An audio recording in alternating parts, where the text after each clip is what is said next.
Now, when you're looking at horror movies, at least when I do, there's certain criteria that needs to be met in order to establish whether it was a good film or not. Was it scary? Did it have an engaging story? And was it entertaining? Night Swim missed out on most of these, and I'm gonna tell you why.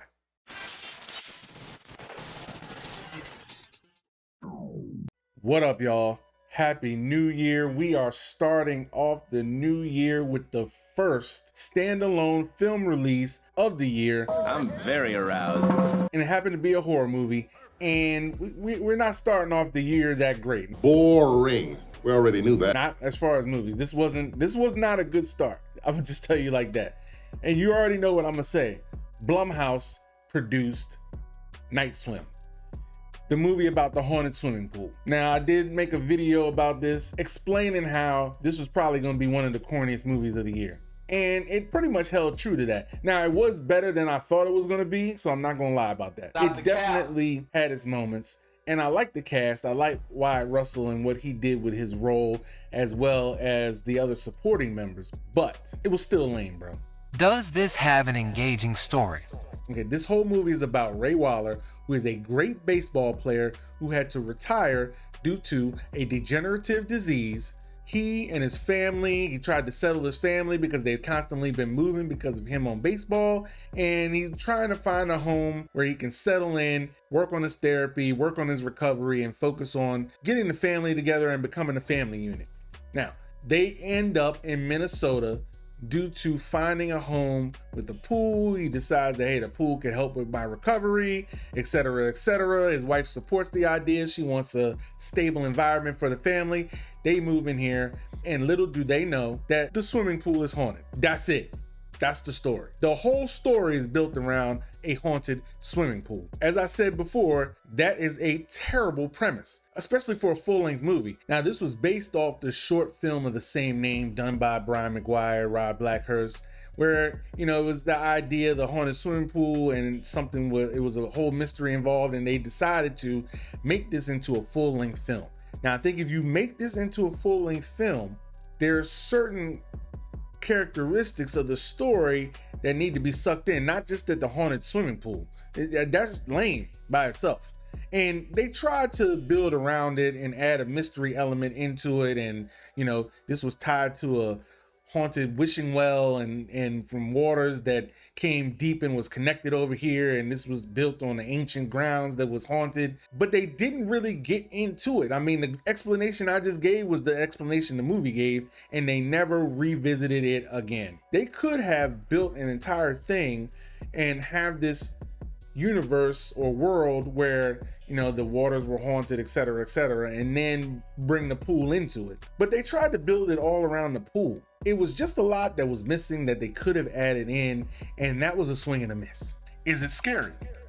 Now, the film tried to give you a few jump scares in the beginning, but my problem with certain films, especially what Blumhouse has been doing lately, is where they telegraph all the elements that are going to be scary either in the trailers or they telegraph the moments right before they happen. Now, maybe everybody else can't see it, I don't know, but I feel like, you know, I can tell when the moments are coming where they do like a close cut here, where they pan away and, you know, turn the music down. They tip the audience off to when the scary moments are coming. When you're going into your horror movie, you want to be scared. You want it to catch you off guard. You don't want to then, because once they start doing all that, now I'm immediately on guard. And what you try to do is not going to work. Now, I'm not going to say it doesn't work on everyone because I don't know. But I feel like when that happens, you have a better chance of not telegraphing what you're going to do. Some of the creepy effects from them deep diving and etc., you know, did add some elements to the film. I'm not gonna say it was complete garbage, but it just did not pull you into a world where you felt like this made any sense for them to be scared, because then they could just not get in the pool. I don't know how to swim. I get in pools, but I'm just saying, if you know that the pool is haunted, why would you then throw a pool party? In addition to that, why would you then have people in the pool? Why would you continuously keep getting in the pool? If you know, and because everybody was kind of, you know, aware that there was something wrong with the pool, yet they still kept getting into it. It just doesn't make sense. It's just not It's not logical, and I know a lot of horror movies, they don't make logical sense, but this is 2024. It needs to make some kind of sense in order for it to be scary. It just does. Reality's scary enough. So when you go to a horror movie, it's gonna have to make sense. You know why? Because everybody's gonna be sitting there thinking this don't make no sense. Was it entertaining? Now I'm split on this.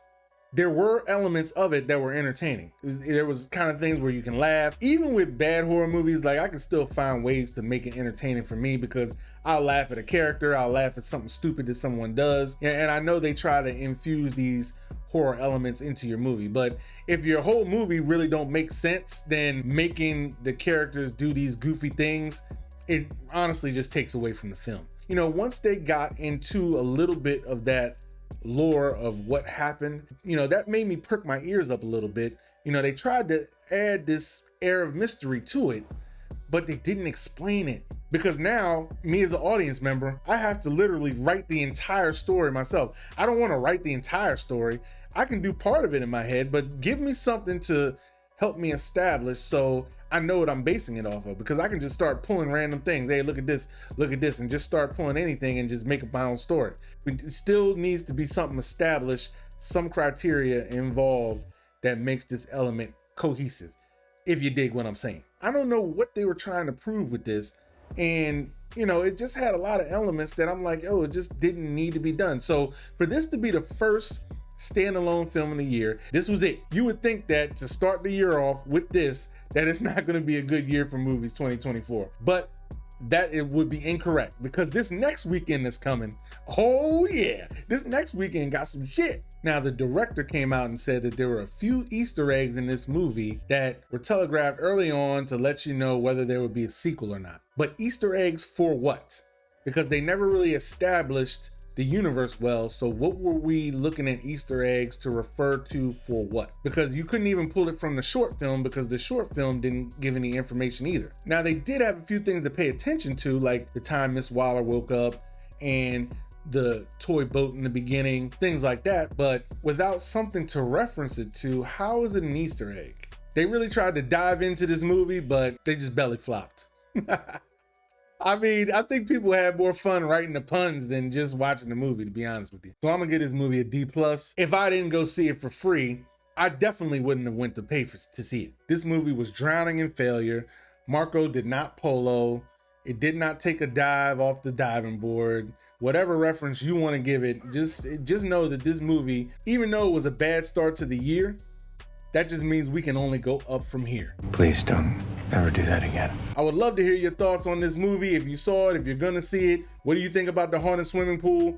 Let's talk about it in the comments, all right? So look, I appreciate you stopping by. I got more reactions, reviews, breakdowns, news on the way. So please hit that like button, hit that subscribe button so you don't miss out. Until next time, everybody, please be safe. And remember, always speak your truth, all right?